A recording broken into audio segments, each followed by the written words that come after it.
Good evening everyone. Welcome to my channel CTET and KVS classes. Myself मौसमी। तो आप सब कैसे हो? आई होप आप सब बहुत ही बढ़िया होंगे। तो चलिए बिना टाइम को बर्बाद किए आज की क्लास को शुरू करते हैं। तो आज की क्लास में हम लोग प्रागैतिहासिक काल यानी कि पाषाण काल के बारे में आज हम लोग पढ़ेंगे। इससे पहले की क्लास में हमने इतिहास के स्रोत के बारे में पढ़ा था कि इतिहास के कौन कौन से स्रोत है, किस प्रकार से हमें इतिहास के बारे में जानकारी प्राप्त होती है, इन चीज़ों के बारे में पढ़ा था। तो इतिहास क्या है? तो अतीत में घटित हुई वे घटनाएं जो घटनाएं जो है निश्चित तौर पे घटित हुई है, उसके प्रमाण और साक्ष्य जो है वो हमें प्राप्त है, उसे कहा जाता है इतिहास। तो इतिहास के जनक कौन है? तो ये आप सभी को पता है, इतिहास के जनक कौन है? हेरोडोटस है। तो इतिहास को 3 कालों में बांटा गया है। कौन कौन सा है? प्रागैतिहासिक काल, आद्य ऐतिहासिक काल और ऐतिहासिक काल। ये 3 काल है जिसमें इतिहास को बांटा गया है। तो जो प्रागैतिहासिक काल होता है उसमें मानव लिपि और लेखन कला से परिचित नहीं था। यानी प्रागैतिहासिक काल के समय जो मानव होते थे वो लिपि से लेखन कला से इन सब चीज़ों से वो परिचित नहीं थे, उन्हें कुछ नहीं आता था, कुछ पता उन्हें इन चीज़ों के बारे में कुछ जानकारी नहीं थी। और आज ऐतिहासिक काल में क्या था? तो ये इस काल में लिपि से परिचित तो थे लेकिन पढ़ी नहीं जा सकती थी। अब आद्य ऐतिहासिक काल में मानव जो है वो लिपि से परिचित हो गए कि ये लिपि है, वो देख सकते थे, वो समझ रहे थे कि ये लिपि है, लेकिन वो पढ़ नहीं सकते थे उसे। और ऐतिहासिक काल में क्या था? मानव जो थे वो लिपि से परिचित था और उसे पढ़ भी सकते थे। यानी ऐतिहासिक काल में मानव जो है वो लिपि से भी परिचित हो गए, उन लिपियों को भी जानने लगे और उन लिपियों को पढ़ने भी लगे थे, उनकी भी नॉलेज जो है वो उनको हो गई थी। क्लियर है? तो यहाँ पे आपको प्रागैतिहासिक काल के बारे में बता दिया गया है, आद्य ऐतिहासिक काल के बारे में और ऐतिहासिक काल के बारे में। तो आप लोग चाहे तो आप लोग ये लिख भी सकते हैं अपने समझ के लिए। तो नेक्स्ट देखिए, अब प्रागैतिहासिक काल जो है यानी कि इस काल में क्या था? मानव लिपि और लेखन कला से परिचित नहीं था। इस काल में लिपि और लेखन कला से मानव परिचित नहीं था, उसे कुछ नॉलेज नहीं था कि लिपि क्या है, लेखन कला कुछ नहीं आता था।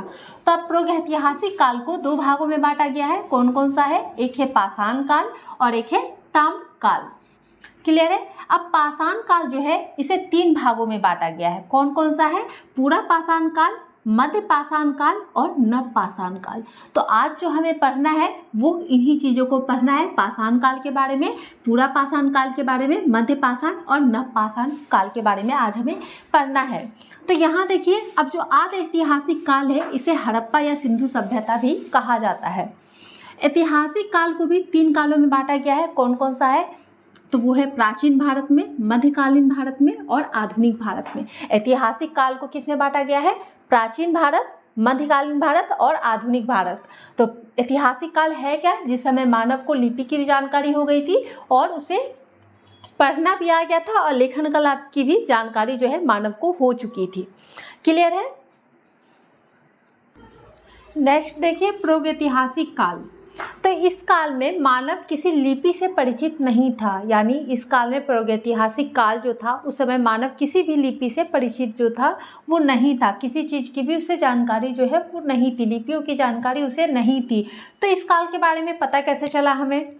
तो इस कालखंड की जानकारी हमें केवल अवशेषों से मिलती है। प्रागैतिहासिक काल जो है उसकी जानकारी कैसे प्राप्त होती है? तो केवल अवशेषों से प्राप्त होती है। इस चीज़ को ध्यान रखिएगा कि प्रागैतिहासिक काल की जानकारी कैसे प्राप्त होती है? तो केवल अवशेषों से ही इसकी जानकारी जो है वो हमें मिलती है। तो प्रागैतिहासिक काल को 2 भागों में बांटा गया है, 2 खंडों में बांटा गया है। कौन कौन से है? तो पाषाण काल है और ताम्र काल है। तो पाषाण काल में क्या है?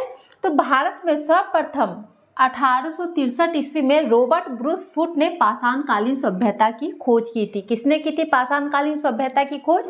तो रॉबर्ट ब्रूस फुट ने की थी। कब की थी? तो 1863 ईस्वी में की थी। और औजारों का भी पता लगाया था। या फिर आपसे ये पूछा जाता है कि सबसे पहले पाषाणकालीन जो औजार थे उसका पता किसने लगाया था? तो रॉबर्ट ब्रूस फुट ने लगाया था। क्लियर है? अब पाषाण काल जो है इसे भी 3 भागों में बांटा गया है। वो कौन कौन से भाग है? तो एक है पूरा पाषाण काल, मध्य पाषाण काल और नव पाषाण काल। ये 3 खंड है जिसमें पाषाण काल को बांटा गया है। अब इन तीनों को हम लोग एक एक करके समझेंगे। नेक्स्ट देखिए, पूरा पाषाण काल। तो पूरा पाषाण काल जो है यह इतिहास के सबसे प्रारंभिक समय था। सबसे प्रारंभिक समय कौन सा था? तो पूरा पाषाण काल जो था वो सबसे प्रारंभिक समय था, यानी कि सबसे शुरुआती का समय था। इसी समय में मानव को आदि मानव कहा जाता है। सबसे प्रारंभिक समय था, शुरुआत का काल था, यानी कि उस समय के काल में क्या कहते थे? मानव को आदि मानव कहा जाता था। क्लियर है? तो किस काल में मानव को आदि मानव जो है वो कहा जाता था? तो पूरा पाषाण काल में मानव को आदि मानव कहा जाता था।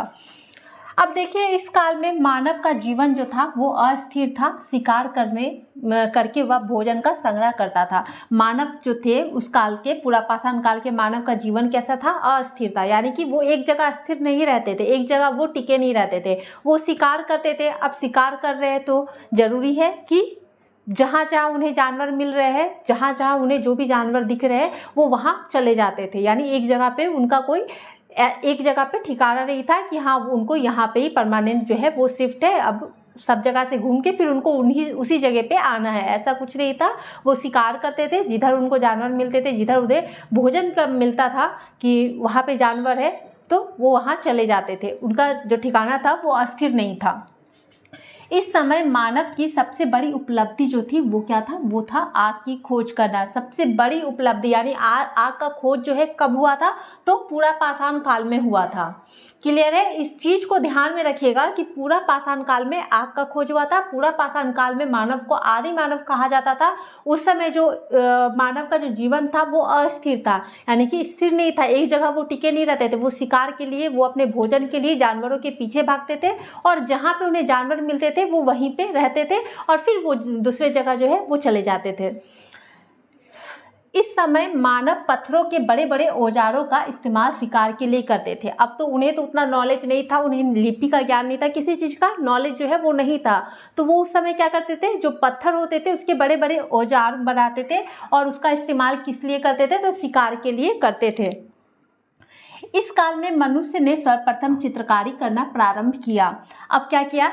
पूरा पाषाण काल में सबसे पहले चित्रकारी करना प्रारंभ जो है वो मानव ने कब किया था? तो पूरा पाषाण काल में। अब उस समय उन्हें लिपि का ज्ञान नहीं था, किसी चीज़ का नॉलेज नहीं था, तो वो एक ही चीज़ करते थे। क्या करते थे? वो चित्रकारी करते थे। अब चित्रकारी में वो लोग क्या करते थे?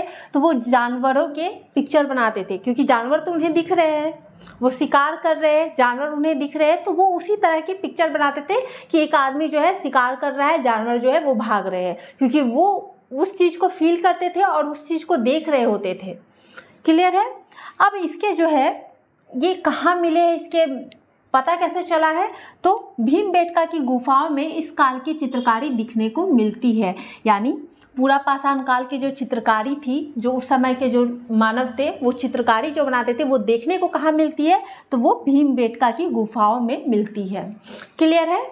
तो पूरा पाषाण काल जहाँ आपसे पूछा जाए तो सबसे प्रारंभिक समय था, यानी शुरुआती का समय। उस समय मानव को क्या कहा जाता था? तो आदि मानव कहा जाता था। मानव का जो जीवन था उस समय वो अस्थिर था, एक जगह पे टिके नहीं रहते थे, जहाँ उन्हें जानवर मिले वो वहीं पे चले जाते थे, वहीं पे अपना शिकार करते थे। वो पत्थरों के हथियार बनाते थे ताकि शिकार हो सके। उतना नॉलेज नहीं था तो पत्थरों का ही उपयोग करते थे, बड़े बड़े पत्थरों से हथियार बनाते थे। और साथ ही उन्होंने चित्रकारी करना भी प्रारंभ कर दिया था, यानी सबसे शुरुआती समय जो है चित्रकारी पूरा पाषाण काल में ही उन्होंने चित्रकारी प्रारंभ कर दिया। चित्र बनाने लगे थे। चित्र किस चीज़ के बनाते थे? तो एक इंसान होता था जो कि शिकार कर रहा है जानवर का, जानवर जो है वो भाग रहे हैं क्योंकि वो उस चीज़ को देख रहे हैं। तो वो चित्रकारी कहाँ देखने को मिलती है? तो वो भीमबेटका की गुफाओं में मिलती है। क्लियर है यहाँ तक? नेक्स्ट देखिए मध्य पाषाण काल। तो जो मध्य पाषाण काल है ये पूरा पाषाण काल और नव पाषाण काल के बीच की काल को कहा जाता है। क्लियर है? अब इसकी जो काल अवधि है मध्य पाषाण काल की वो 12,000 ईस्वी पूर्व से 10,000 ईस्वी पूर्व तक मानी जाती है। अब इस काल में मानव ने पशुपालन जो है वो प्रारंभ कर दिया था, यानी इसके पहले जो पूरा पाषाण काल था उस समय वो शिकार करते थे। अब मध्य पाषाण काल में क्या होने लगा? तो अब जो मानव थे मध्य पाषाण काल में वो लोग पशुओं का पालन जो है वो शुरू कर दिया था, यानी पशुओं को पालने लगे थे। अब मनुष्य द्वारा पाला गया जो सबसे पहला जानवर था वो क्या था? वो कुत्ता था। उन्होंने सबसे पहले कुत्ता को पालतू बनाया था। अब इस समय के मानव ने छोटे और नुकीले हथियारों का प्रयोग करना शुरू कर दिया था और छोटे हथियारों को माइक्रोलिथ कहा जाता था। अब क्या होने लगा, तो मध्य पाषाण काल के जो लोग थे वो लोग अब धीरे धीरे जो है वो क्या करने लगे, छोटे हथियारों का, पहले तो पत्थरों का ही, बड़े बड़े पत्थरों का ही वो हथियार बना करके जानवरों को शिकार करते थे। लेकिन अब क्या होने लगा, मध्य पाषाण काल में वो लोग छोटे छोटे हथियार बनाना शुरू कर दिए, नुकीले हथियार बनाना शुरू कर दिए और उसी के द्वारा वो लोग शिकार करते थे। और उस जो छोटे छोटे हथियार होते थे उसको क्या कहा जाता था, उसको माइक्रोलिथ कहा जाता था। क्लियर है यहाँ तक। नेक्स्ट देखिए नवपाषाण काल। अब नवपाषाण काल की काल अवधि कितनी समय तक थी, तो वो 10,000 ईस्वी पूर्व से 3,000 ईस्वी पूर्व तक मानी जाती है। किसकी काल अवधि, तो नवपाषाण काल की काल अवधि मानी जाती है। अब इस काल में मानव ने अस्थायी आवास बना लिया। कहाँ, कब बना लिया, तो नवपाषाण काल में, यानी कि कैसे ध्यान रखना है, नव यानी कि नया पाषाण काल में क्या होने लगा, अब अस्थायी निवास बनने लगा, यानी कि जो मानव थे वो अस्थायी रूप से एक जगह रहने लगे कि उनका वहीं पे निवास है। अब वो वहीं पे कहीं से भी कुछ भी हो उनको वापस घर ही आना है। क्लियर है, तो उनका अस्थायी निवास जो है वो बना लिया था नवपाषाण काल में। अब इस समय मनुष्य ने कृषि करना प्रारंभ कर दिया था और साथ ही विधिवत पशुपालन भी शुरू कर दिया था। नवपाषाण में क्या होने लगा, मनुष्य जो थे, मानव जो थे, वो लोग कृषि करना प्रारंभ कर दिया। अब जब कृषि करना प्रारंभ कर देते हैं तो इसका मतलब क्या हुआ, उन्हें भोजन का एक सोर्स मिल गया कि वहाँ से उन्हें कृषि के द्वारा उन्हें भोजन प्राप्त होगा। यानी कि वो अब जानवरों के पीछे इधर से उधर नहीं भटकेंगे, वो कहीं नहीं जाएंगे, वो अस्थायी उनका निवास, जब खेती करने लगते हैं तो इसका मतलब क्या होता है, उन्हें वहाँ पे रहना है। जब खेती होने लगा तो इसका मतलब उसे वहाँ पे रहना है, उस फसल की देखरेख भी करनी है, उसे उपजाऊ भी बनाना है और उसे फसल भी प्राप्त होंगे, तो वो अस्थायी टिक जाएंगे। और पशुपालन भी जो है वो विधिवत तरीके से करने लगे, यानी पशुओं की देख रेख करना, उसका ख्याल रखना। उन्हें ये समझ में आने लगा कि पशुओं के द्वारा उन्हें क्या मिलने लगा, उन्हें दूध प्राप्त होने लगे, उनका एक सोर्स हो गया, भोजन प्राप्त करने का उनका एक सोर्स हो गया। तो वो लोग क्या करने लगे, अब वो लोग जानवरों के पीछे इधर से उधर भागना बंद कर दिए। अब वो अस्थायी निवास जो है उन्होंने बना लिया।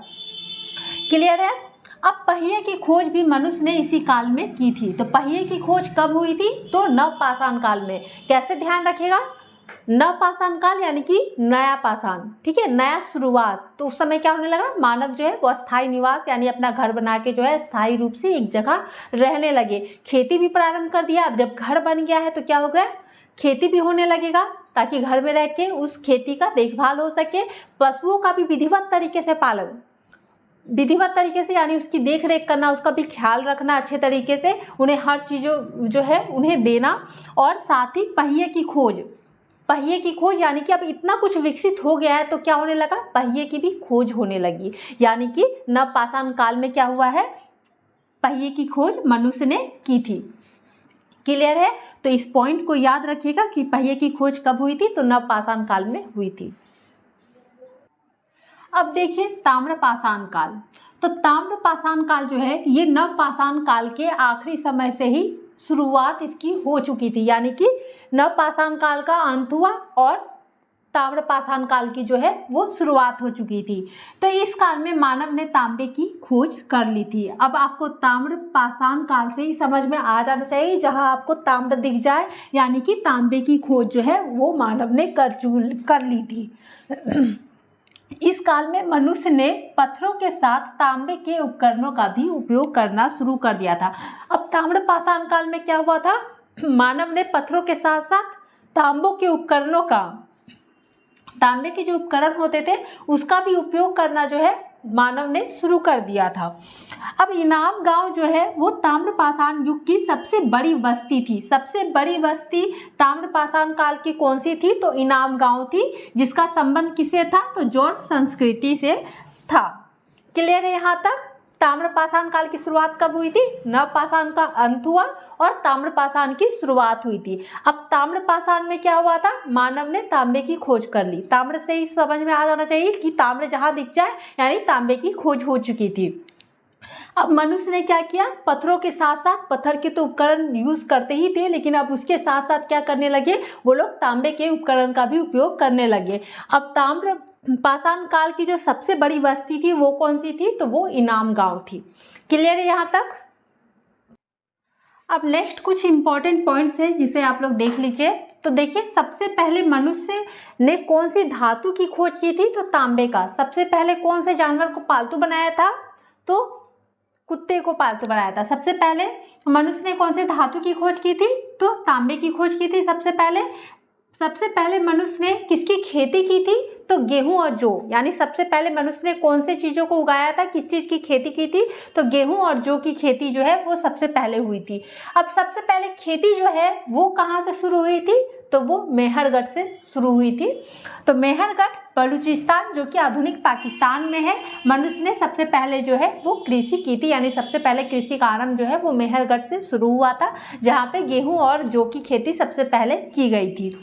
अब कोलिड हवा जो कि उत्तर प्रदेश में है, वहाँ पे क्या हुआ था? वहाँ पे सबसे पहले चावल के प्रमाण मिले थे। यानी कि ये पता चल गया कि चावल जो है उसके प्रमाण मिले, और ये भी पता चल गया कि यहाँ पे चावल की खेती जो है वो सबसे पहले हुई थी। कहाँ पे हुई थी चावल की खेती सबसे पहले? तो कोलिड हवा जो कि उत्तर प्रदेश में है। या फिर चावल के प्रमाण सबसे पहले कहाँ से मिले हैं देखने को? तो कोलिड हवा जो कि उत्तर प्रदेश में है। अब देखिए भीमबेटका जो कि मध्य प्रदेश में है। भीमबेटका कहाँ है? ध्यान रखिएगा कि भीमबेटका मध्य प्रदेश में है। कोलिड हवा कहाँ है? तो उत्तर प्रदेश में है। जहाँ से कोलिड हवा यानी कि ठंडी ठंडी हवा, कोलिड मतलब क्या? कोल्ड, ठीक है, ठंडा हवा। तो ठंडा हवा कहाँ से मिलेगा? जो सबसे अच्छा यानी कि साफ सुथरा है, तो उत्तर प्रदेश जो है काफ़ी साफ सुथरा देश है, तो वहाँ से जो है आपको सबसे पहले चावल के प्रमाण मिले हैं। और भीमबेटका जो कि मध्य प्रदेश में है। अब भीमबेटका की गुफाओं से मनुष्य द्वारा बनाए गए सबसे पहले शैल चित्रों के प्रमाण मिले हैं। यानी कि आदि मानव जो उन्होंने सबसे पहले जो चित्र बनाना शुरू किया था जानवरों के, इंसानों के जो कि शिकार कर रहे हैं, इस तरह के जो चित्र देखने को मिले हैं वो सबसे पहले कहाँ मिला था? तो भीमबेटका की गुफाओं से मिले थे। और भीमबेटका कहाँ है? तो ये मध्य प्रदेश में है। क्लियर? भारत में मनुष्य संबंधी सबसे पहला प्रमाण जो है वो नर्मदा घाटी से प्राप्त हुआ था। ये आप सभी को पता है। सबसे पहला प्रमाण मानव के जो है वो कहाँ से मिला है? तो वो नर्मदा घाटी से। यानी कि सबसे पहले जो मानव बसे हैं वो कहाँ पे बसे हैं? तो वो नर्मदा घाटी में बसे हैं। क्लियर है? तो भारत में शिवालक की पहाड़ी से जीवाश्म के प्रमाण मिला है। जो भारत में शिवालक पहाड़ी है वहाँ से किस चीज़ के प्रमाण मिले हैं? तो जीवाश्म के प्रमाण मिले। अब जीवाश्म है क्या? तो मृत जीवों के अवशेष को जीवाश्म कहते हैं। क्लियर है? जीवाश्म के अवशेष कहाँ से मिले हैं? तो भारत के शिवालक की पहाड़ी से जीवाश्म के अवशेष मिले हैं। जीवाश्म है क्या? तो मृत जीवों के अवशेष को कहा जाता है जीवाश्म। क्लियर है यहाँ तक? तो आज के लिए इतना ही। अगर वीडियो पसंद आई हो तो वीडियो को लाइक, शेयर और चैनल को सब्सक्राइब जरूर कर दीजिएगा। Thank you.